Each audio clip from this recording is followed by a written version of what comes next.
So yan ang sinusunod nila. It's not without precedent ang pag-file nila ng anti-terrorism law. Yung mga sinabi ko ngayon, yun yung gusto nilang gawin. Kaya pinipilit nila na merong violation sa batas. Mag-cancel ng passport, mag-red notice, mag-amlak, mag-issue ng kaliwat kanang search warrant. So, ibig sabihin, babalik pa rin tayo dun that this is clearly oppression and harassment for remarks that pinipilit nila to take it out of its logical context. Abogado ako. Alam ko kung anong illegal at illegal. Alam ko kung anong actionable at hindi actionable. Hindi actionable ang maghabilin ka. Hindi actionable yun. Walang active threat kung hindi ako mamatay. Walang mali doon. Walang illegal doon. Sinabi nila kahapon kung sino bang nandoon sa inyo sa interview press briefing namin. Sabi nila, pinalaki at pinalakas yung security ng First Family, ng President, dahil may threat. So ako, napaisip ako, nilalakasan niyo yung security niya? Ibig sabihin na yun, papatayin na ako? Why for? Will you double the security? Diba? Itong mga dictators and oppressors, unfortunately, hindi sila magaling mag-isip. Basta lang sila tira, pero hindi nila iniisip na lahat ng sinasabi nila, it doesn't make sense. Especially kapag nagsisinungaling ka, mahuhuli at mahuhuli ka sa pagsisinungaling mo. Kaya nung nakita ko yung NBI sa pila, nagpatanong kagad ako sa Negros. Kasi it's not the first time na ginawa nila yun sa isang Pilipino. Sabi ko, anong nangyari sa Negros? Sabi sa akin kung anong nangyari sa Negros. And sabi ko sa mga lawyers ko, yan ang gusto nilang gawin.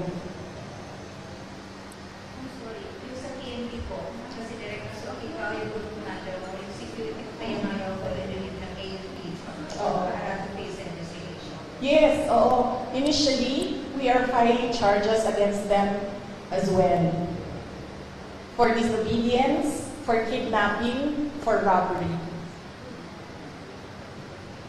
Okay, next question po. Speak as Hero, ABS-CBN. Yes, ma'am. Good afternoon. Ma'am, do you have any information as to the health status of your attorney office?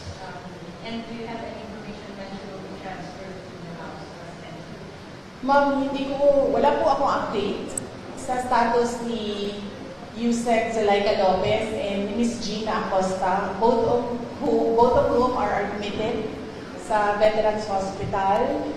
But nakita ko kanina sa updating namin sa group chat ng opisina, I believe the hospital released a bulletin. Tama ba? Parang nag-release ata ang hospital ng bulletin about updates sa kanila. Ngayong araw na ito, hindi ako makapagbigay ng update kasi maaga po ako umalis kanina sa hospital. Mga 4 a.m. ako umalis and tulog pa lahat ng tao. But last night, pagdating ko sa hospital, ang sinabi lang naman sa akin na nag-endorse, yung nagbabantay tapos in-endorse sa akin, na hindi pa rin kumakain si Yusek Lopez and si Ms. Gina Acosta ang na-endorse sa akin kahapon is masakit yung dito niya.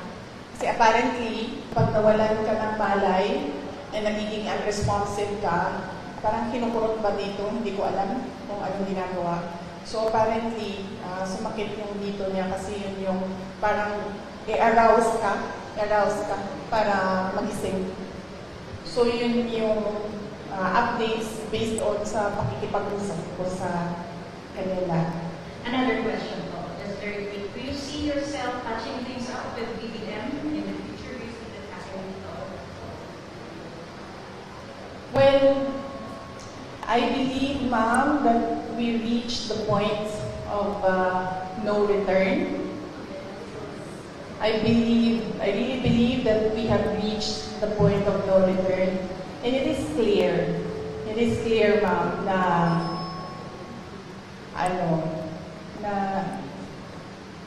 parang they are really going after me. At gusto talaga nila akong tanggalin sa posisyon. And totoo talaga yung mga sinasabi ko na threats sa akin.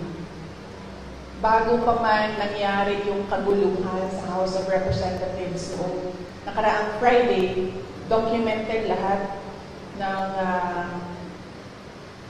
threats sa akin, sa Office of the Vice President Personnel, and even sa aking family. So, gusto kasi mag-Vice President ni Martin Romualdez. At hindi niya alam, ayaw ng mga congressman at ng mga senador na mag-Vice President si Martin Romualdez. At hindi niya alam na ayaw ng taong bayan mag-President si Martin Romualdez.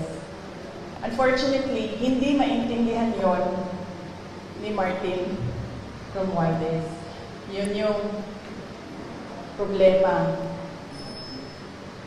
Okay, next, from Heroes of Contesta, RNN is Ania.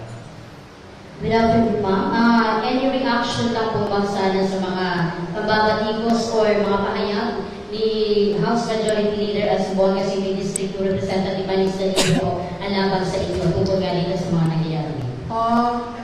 Well, hindi ko siya kilala, ma'am. So, huwag na tayo mag-comment sa sino ba yung anong pangalan ng ma'am? Manix Dalipe po, Congressman Manix Dalipe. I don't know him. I'm sorry. It's difficult for me to give a comment about something na hindi ko alam kung ano sinabi niya, sir. At hindi ko po siya kilala. Next, Sir Marco Polo, Brigada Next po. Good afternoon, Ma'am Sarah. Maliban po doon sa lumalabas na plano ng higher House or House of Representative para impeach ka, ma'am. Ano po masasabi yun? Well, they can always try na mag-impeachment. They can always, gumastos at magwaldas ng pera ng gobyerno para i-impeach ang Vice President. Kung yan ba naman ang gusto nila, magwaldas ng pera at pagtakpan ang kakulangan at pagsisinungaling ng administrasyon. Para lang hindi mapansin ng mga tao na maraming mga pangako ang napako ay babanatan nila ako. And then they can try. And then let's see. Diba? If I get impeached, then that is my end. Tapos. Okay, thank you for the answer, ma'am. And for my last part, sa local front ng Zamboanga City at Zamboanga Peninsula, maliban po sa mga tulong na binigay niyo po yung tulad ng ayuda sa medical and other, ano po yung mga future na nakalaan po para sa Zamboanga Peninsula na po dito sa Zamboanga City? Opo. Yes, sir. Thank you for the question. Nag-aantay kami ng final budget ng Office of the Vice President sa ilalim ng General Appropriations Act. Pero we are really not hopeful anymore kasi nakikita nyo naman kung gaano ka-intense yung gusto nilang pilayan ang Office of the Vice President. So, we're not hopeful. Kung meron mang budget And then, yung, kung ano man yung maibigay na budget, pagkasya namin, yung mga projects namin doon. Ang mangyayari nito, kunwari man, as an example, doon meron kaming 40,000 beneficiaries a year. Siguro, we'll reduce it to 10,000 beneficiaries a year. Ganun yung mangyayari. Ida-downsize yung mga projects. That is, if kung merong pera para sa projects.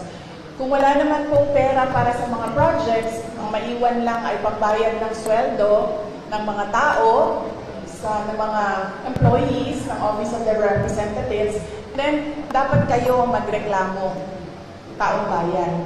Kasi nagsusweldo kayo ng mga tao tulad ko. May I just remind you, I have the second highest salary in the government, and yet wala akong nagawin kasi wala kaming projects. Magreklamo kayo. Bakit namin siyang bayaran ng sweldo? Wala naman siyang project. Walang gagawin niyang babae niyan. Hindi magtatrabaho yan kasi walang project. Diba? So yes, dapat kayo magreklamo niyan. Magbabayad kayo sa amin. Pero kami, hindi kami magkakapagtrabaho dahil walang proyekto, walang budget.